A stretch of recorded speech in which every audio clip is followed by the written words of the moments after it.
咱观众朋友都讲过，只继续收听提教国际，而且礼拜四晚後，同你大家將強調晒到中東來關心一些國家用個卡塔的談交危機。對這問題都會較強調特別來賓係來自軍區太后阿拉伯議會行內劉昌俊劉教授，教授您好。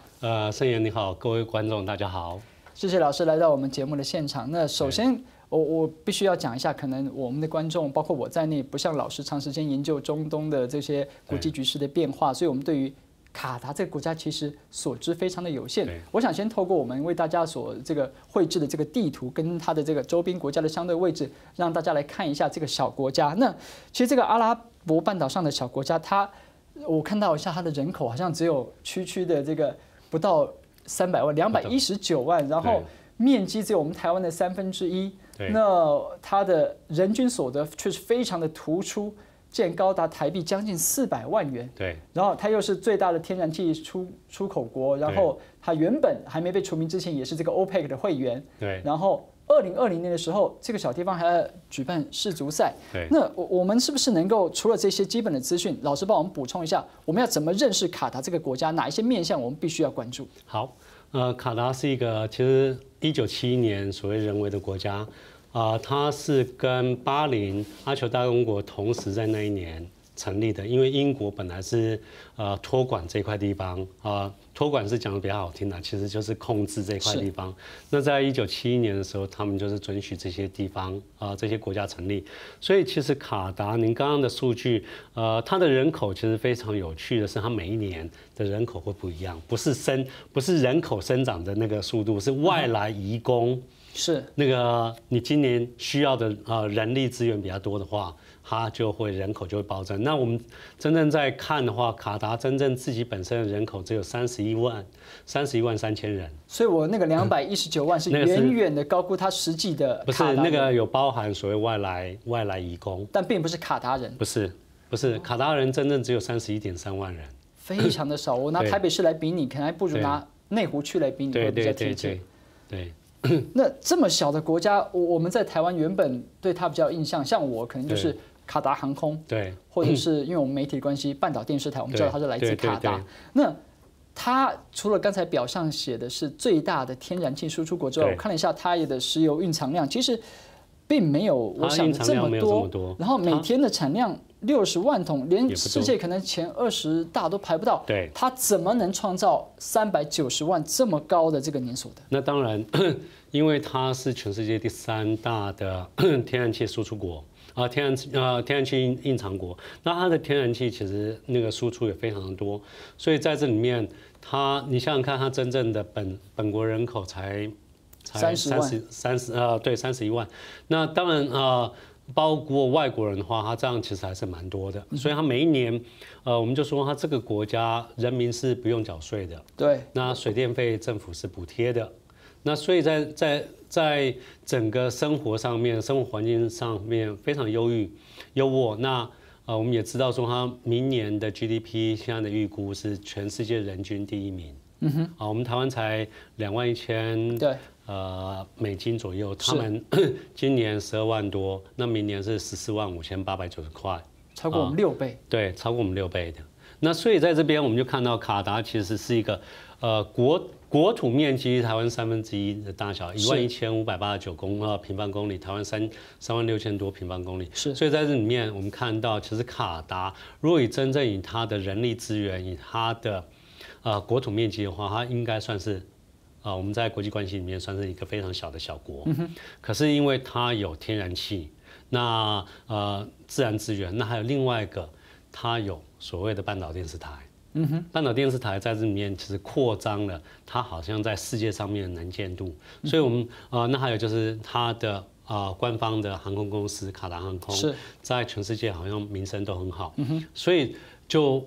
我們在媒體報道上面，還有就是您剛剛有說的2022年的世足賽，所以這樣的媒體的報道造成好像我們認為說卡達是很大的，是可是它真正上面整个来讲，它的国土、它的人力资源上面都是不足的。那不足的时候，今天会发生这样的事情，我相信，其实卡达它2013年开始的新的所谓的统治者，他有在外交上面他有新的想法，所以他比较积极努力往外扩张，不像他爸爸是跟大家都关系比较好。老师讲的大家是指阿拉伯国家，阿拉伯国家，那也包含所谓跟欧洲跟周边的国家，包含所谓阿富汗，包含沙特阿拉伯。可是2013年的时候，这个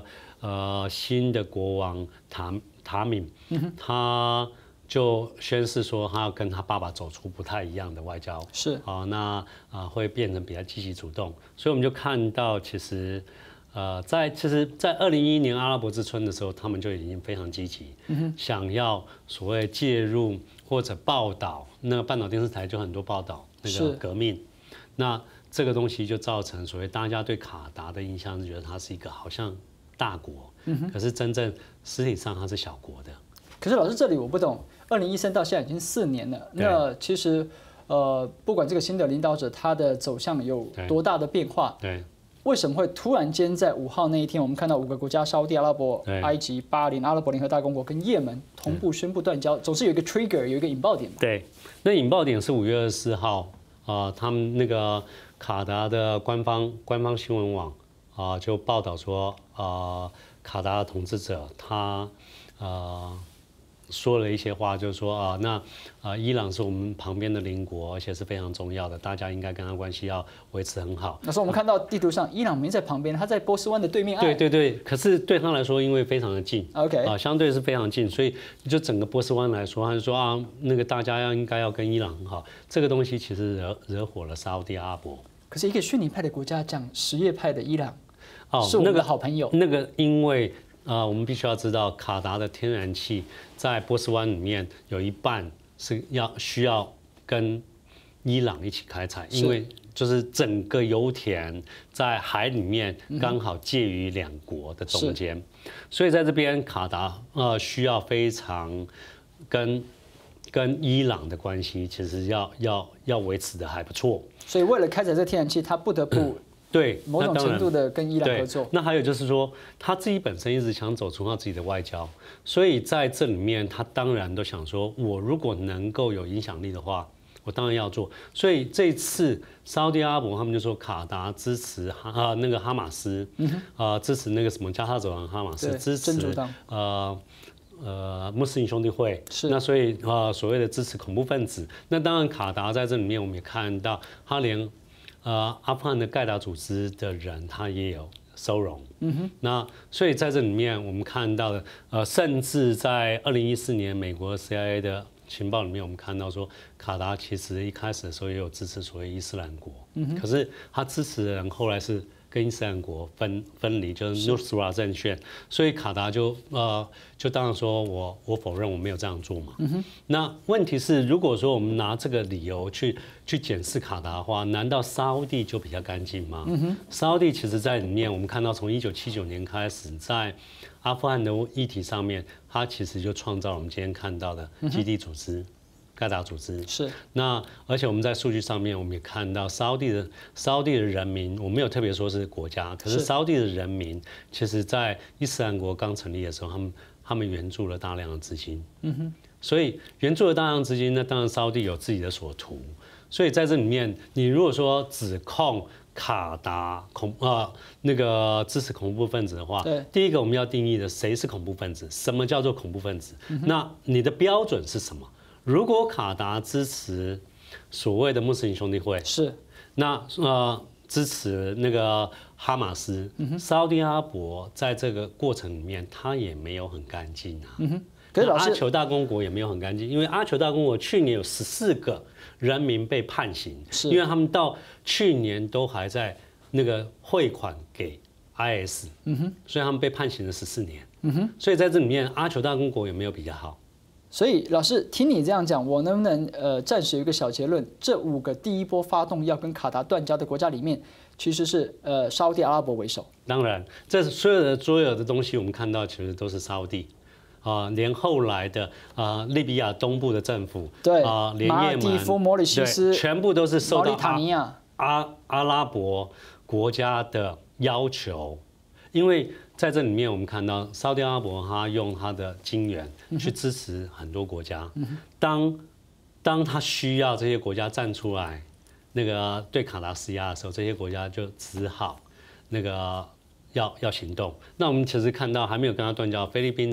他也宣布了让他的外籍移工不要到卡达。是那菲律宾难道不想赚卡达人钱吗？不是，是沙烏地或者阿酋大公国，他对菲律宾政府施压了，所以菲律宾政府需要做出一些反应。对。可是这里我们能确切的请教老师，好，这个断交的动作对于断交方，比方说这几个国家，或者对卡达彼此有哪些立即实际利益的冲击？当然。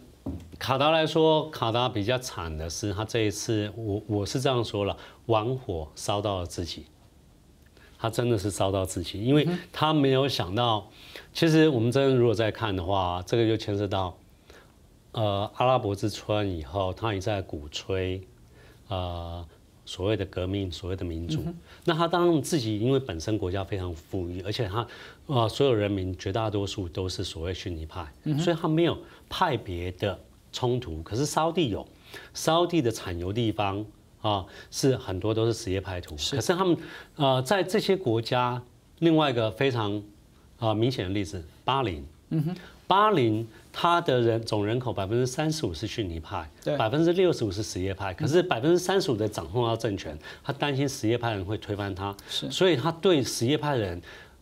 在某些层次上面是不公平对待，包含念大学，包含你不能什叶派徒，你没有什么太多机会进入公务体系，他也不要让你进入军人警察，他担心你会军事政变。是，所以在这里面，当然被压迫的这些所谓多数的什叶派，可是他在政治上面是少数的，他当然会不舒服。那不舒服的时候，阿拉伯之春的时候，你又一再的报道这一件事情。那我已经警告你了，所有的国家都叫你说，哎，你王室，你管一管你的那个媒体半岛电台。半岛电台我们知道是那个什么卡达王室整个出资的。是。那他的潜规则就是说，除了卡达王室不能批判以外，其他的你都可以讲。所以其他的都可以讲的时候，他们也保证新闻自由，就到处去讲别人，就是批判别人。所以半岛电视台在历史上面有非常多次是被好多国家所禁播。那所禁播的时候，当他们这样讲的时候，2013年的时候，他们有要求卡达说，你不要干涉我们内政。卡达在2013年11月签下所谓不干涉别国内政的那个利雅得协议。好，可是没有想到签归签，可是卡达没有要求他的媒体，所以2014年3月我们就看到沙烏地阿拉伯、巴林跟阿酋大公国召回他的大使。对，那召回大使其实比现在的断交只好一步而已，没有太好。那卡达在这件事情上面，科威特的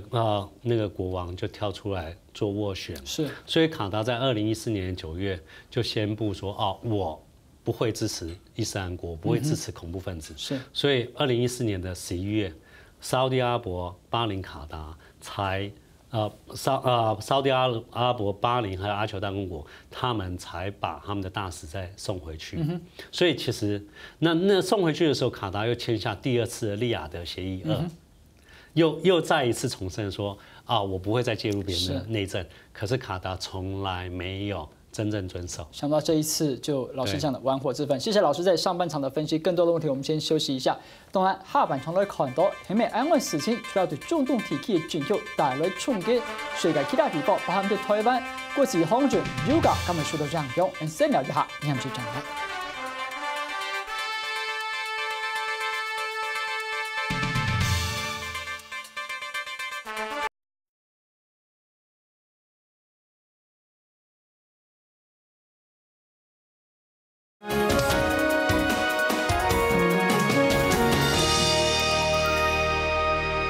觀眾朋友，過去在做到討論的現狀，來關心卡塔的斷交危機。老師剛才講到，除了這9個國家，一樣在阿拉伯半島上，我們看到還有阿曼、伊拉克、科威特、約旦、黎巴嫩這些國家的角色呢？他們怎麼看待這次的事件？当然，这次闹得很大，所以我们看到的信息是，阿曼昨天发布新闻，告诉他的国民完全不要对邻国的任何事情发表任何评论。那阿酋大公国也甚至说，如果任何人在媒体或任何像脸书这样的媒体，你发表支持或者同情卡达的话，你会被判刑。哇，开始钳制言论。对，判刑判15年，而且你要被罚非常多的钱。所以他其实在这些国家已经我们已经有看到很强的力道出现了。那阿曼在这里面，其实我们现在要注意的，像科威特跟阿曼还有土耳其，可能是可能可以解决或者协调人。介于沙特阿拉伯还有跟卡达中间，你这个事情发生的话，以阿拉伯人这么在乎面子的问题的时候，他不可能2个人直接自己坐下来谈，是一定要透过所谓的公正的第三方。那科威特的统治者现在已经88岁了，他所以礼拜3那一天，他立刻飞到利雅得去见那个沙特的国王。那沙特的国王也80岁了，所以他们是同辈。对，那同辈的时候，他讲完以后，当天晚上立刻飞到卡达，去跟卡达的统治者讲说那你要怎么做？那我们会知道说，我们看到的像他们6月5号礼拜1被断交的时候，卡达国王没有跳出来指控或者指责这些国家对他不好。那我们看到的新闻是卡达的国王后来发布一个新闻说，因为我们的科威特的友邦，他打电话给我，那个国王打电话给我说，叫我先稍安勿躁，不要这么快的发表任何的宣言或感想。那因为他等于是我的父执辈的那个长者，是那所以我为了尊重他，我现在先暂缓，是发表任何的语言。因为其实科威特国王也非常清楚，你现在发表任何语言的话，其实只会激化了双方的对立，那会走不回来。所以科威特的国王就立刻要求卡达，你不要讲话，那我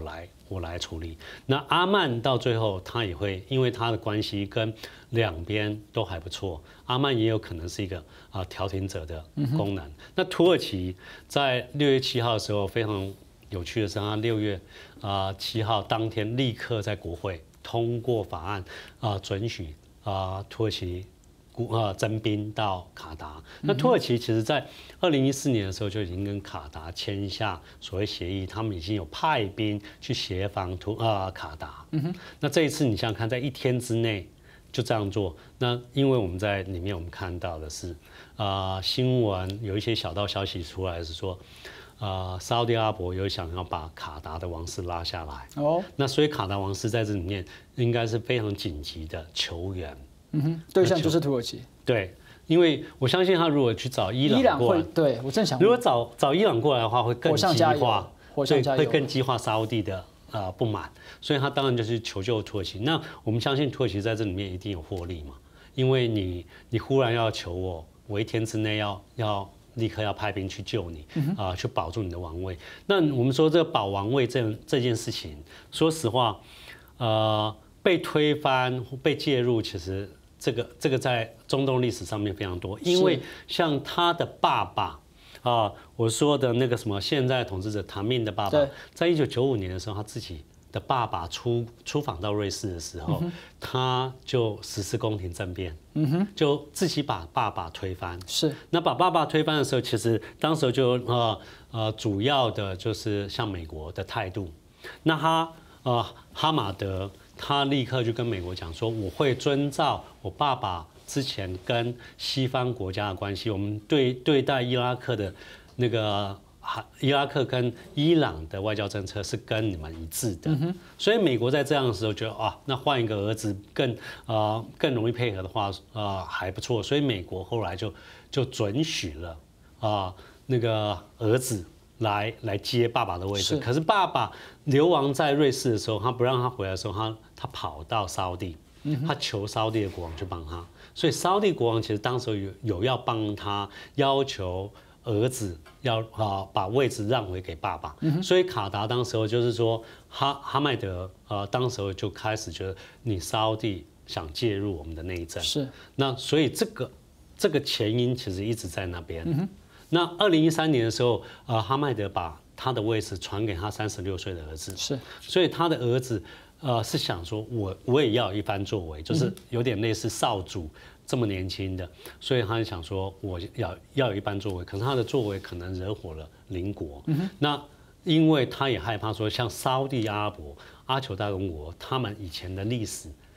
介入我们的内政化，非常有可能是你可能不喜欢我。你可能就发动了军队来，所以我们看到卡达的军队现在是在高度警戒，是所以这个就是说明了卡达其实国内其实非常害怕的。老师这边讲到2件事情，正好是我接下来要请教。第一个就是开始在找靠山，对。那除了卡达去找土耳其之外，我们另外一方面来看，这一次沙烏地阿拉伯会在这个时间点出手，某种程度上不晓得老师怎么解读跟。川普总统第一次出访选择利雅得有没有关系？因为你看，当时他在这个跟沙烏地国王觐见的时候，还发现说，什么大家说，你怎么屈膝啊？然后讲说怎么变得跟特别好？因为很显然的，川普走的是跟奥巴马不一样的策略。在奥巴马这8年里面，我们看到他试图让伊朗跟美国恢复正常化的关系。显然，川普选择的是另一条路，走向沙烏地阿拉伯这边。所以，某种程度上是现在沙烏地阿拉伯有了美国的首肯的，才进行这一波的动作嘛？其实我相信，我们如果说真正去看的话，川普为什么上任的时候第一个出访的国家，其实在媒体上面创造非常大的效益。他为什么要选择沙烏地阿拉伯？是，他去那边签了4000亿的合作协议，其中包含1100亿美金专门卖军备给他。我们在研究中东的话，我们其实都知道，这个是他去收他的保护费。那收了钱以后，那他当然要说服沙烏地阿拉伯，我为什么要卖你军备？你为什么一定要跟我买？你当然有很大的敌人，你有生存危机。那生存危机，他就后来我们在媒体上面看到是伊朗。所以美国把伊朗列为所谓的中东海湾国家逊尼派的最大的敌人。你这样的话才会造成他们的恐慌。那才会愿意跟你买武器嘛。那所以他这一次去的时候，其实这一些所谓像卡达王室都有去见川普，对，大家都有飞过去见川普。可是川普当然也会去算，你沙烏地阿拉伯可以给我这么多钱，你卡达可以跟我买这么多武器吗？你就算买了武器，你也没有人力可以使用啊。那所以我们会看到，川普其实已经选边站在沙烏地阿拉伯这一边。可是这一点，老师我有点意外是。毕竟卡达跟这个美国的关系，我们就以往第一次波斯湾战争，或者后来在入侵这个不是入侵，我们在看到阿富汗战争，对，他使用的都是卡达的军事基地。对，卡达军事基地。那美国有条件在这件事情上选边站吗？当然有，因为其实川普就是一个大家都知道，他在当总统之前，他是一个商人。他到现在也是一个商人的心态在治国，所以你看到他在沙烏地阿拉伯签下那1100亿的那个军售案的时候，他在那边的发表宣言是那个工作 ，jobs，对，我帮美国人民创造了非常大的工作。其实他一心一意就是在乎的是这个东西，所以他当然会去看这件事情上面，他要站在谁那一边。所以我们刚开始的时候发现，说他好像沉寂了几个小时，后来他就连续的发好几个推特，就告诉大家说，我是站在美国美国我是站在沙烏地那一边，因为你那个卡达支持恐怖分子，那你常常那个汇款啊这些给恐怖分子，所以我们当然觉得应该要支持在沙烏地阿拉伯那一边。其实他这个都是精算过的。所以光是这个卡达的断交危机，其实后面我们已经看到美国在中东的布局开始出现变化了。对，他就是说，他一定我们接下来看到的是沙烏地阿拉伯跟伊朗的两边的对立激化。那我在做研究的时候，因为我的论文写的就是沙烏地跟伊朗的外交冲突，那我其实看到在90年代的时候，沙烏地想跟伊朗关系和缓的时候，其实最大的阻碍者是美国。刻意的，他必须要制造这样的矛盾在这个地方。对，他这样的话，他才能够创造你有恐惧心，那他才能够卖出更多的金币。所以我们在中东研究里面，我们有一个名词叫做油源回流。因为你之前我跟你买石油，买了这么多，你从我这边的钱搬走太多了，我现在必须要卖你东西，把钱拿回来。是，所以我们在看的这个政策，其实在某些程度上面，当然美国现在有很多的页岩油，可是他想说，你既然害怕，你既然有需要军备，我当然可以从你这边赚钱，因为从欧洲、从其他地方、从中国大陆、美国要赚这么多钱，其实不是这么容易。是，对。那接下来观察的重点会是什么？我觉得过1-2个礼拜的话，状况会慢慢和缓，那接着就会变成鸭子划水，双边如何透过中间人去协谈。那这个协谈，我相信不会这么快。我在看的是最少半年到2年、3年的状况。那暂时我们看起来，其实这一波的断交危机应该没有。